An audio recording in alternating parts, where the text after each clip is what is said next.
What is real? Mind, subconscious, or consciousness? When you talk about mind, it is something hypothetical. It does not exist. First of all, there's nothing like mind. What is existing in human body, that is brain, not the mind. Mind is something which is very hypothetical, created by some psychologists to understand brain function, to understand a specific personality. While consciousness is something real, which is your base. First of all, I would like to clarify here, I have never ever seen anybody who can correlate consciousness with subconscious mind. Because when you talk about mind, it is something superficial, something hypothetical. It does not exist. First of all, there's nothing like mind. What is existing in human body is brain, not the mind. And for example, if you switch off your brain, like if you take anesthesia, where does the mind go? If it is there, if it is a separate entity, it should work. Because you are doing nothing with your mind. Whatever you are doing with your brain. So brain is a very important component in your body, and it is a physical part. You can see it, you can measure it, and through some technologies, you can map it today.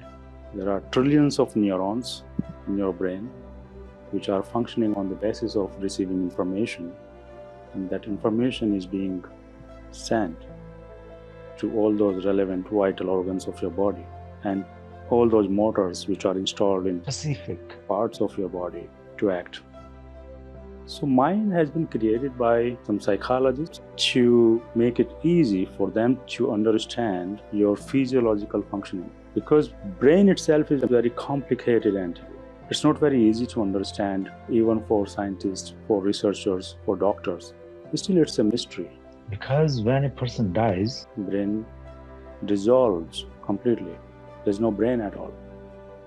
As soon as your heart stops sending blood, your lungs stop sending oxygen to the brain dissolves and it becomes like a water balloon. So that kind of phenomena is still a mystery for even medical science today. So your question about mind and consciousness is not relevant here at all, because mind is something which is very hypothetical, created by some psychologists to understand brain functioning, to understand a specific personality, while consciousness is something real, which is your base. If I go back to Vedanta, or to Vedas and Shastras and Puran as per Hinduism, consciousness is the base of everything. So as per those Shastras and Vedas, that is your domain where this whole world is existing. And that is the reality. There's no change in consciousness. Consciousness is just a consciousness. And if I come back to this modern time, when Raman Maharishi talked about consciousness, as per him, consciousness is everything. Consciousness is you. Consciousness is your soul. He said the Atmana is consciousness. So as per him, consciousness and Atma both are same. Consciousness and self are same. Consciousness, self and Atma, all three are same. Because there is no change. Anything where you find things are changing is unreal. Change is unreal. But where there is no change, that is the only reality of this world. So you cannot find any change in your soul, it is intact. There is no change in your real self, that is intact. And there is no change in consciousness.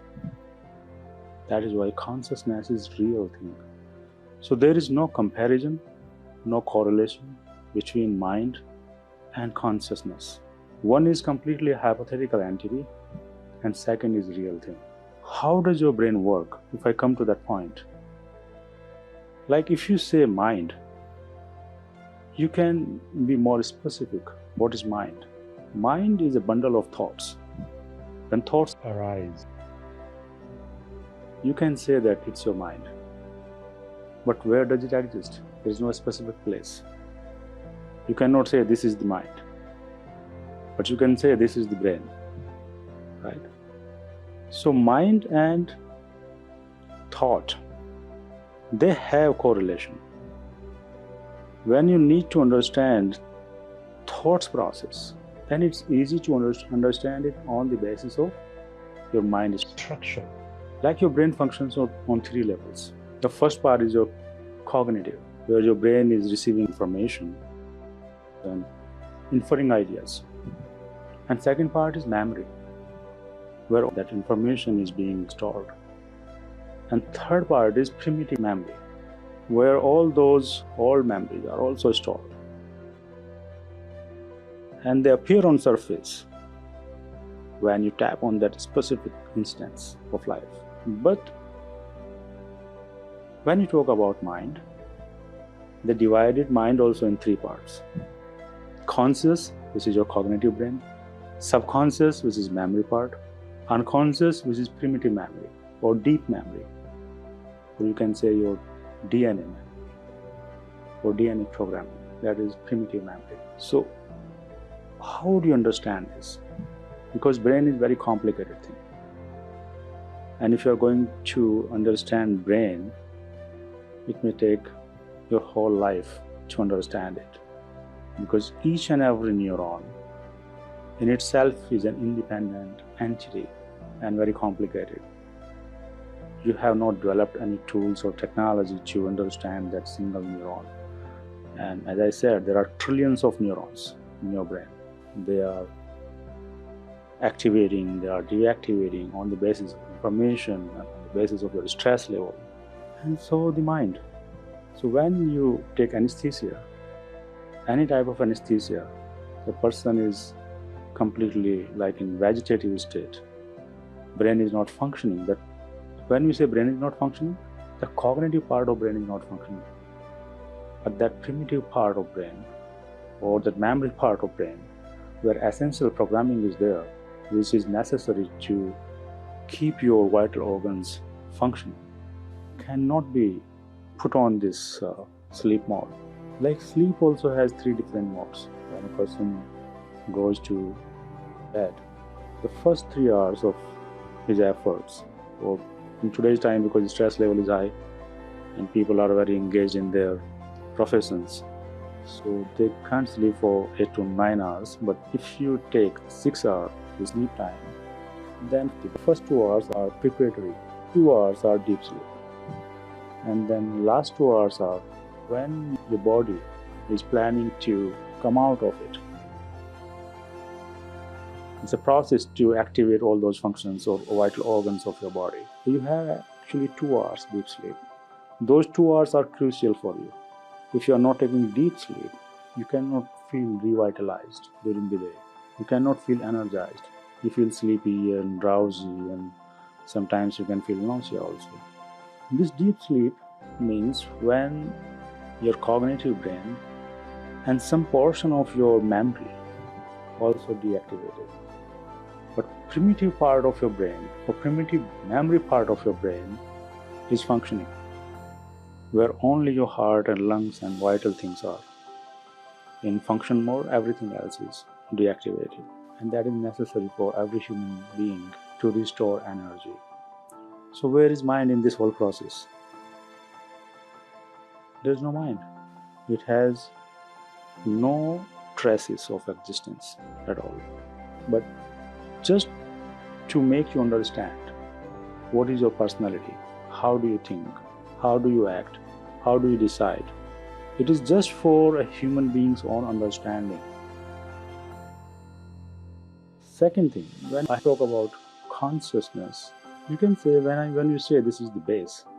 So consciousness is base of your thoughts also. Mind is not base of your thoughts, because everything needs raw material, right? Without raw material, you cannot cook your food. Without raw material, you cannot produce any product. Similarly, thoughts also have material. And what is that material? Like you produce anything in this world, what is the base material for them? Apart from their fundamental material, which you say raw material, that is water. Say if you are producing iron ore, you are producing steel, you are producing plastic, fiber in your mobile phones, cars. You are producing anything, whatever you are consuming as a human being, water is necessary part of that production. No water, then you cannot produce anything.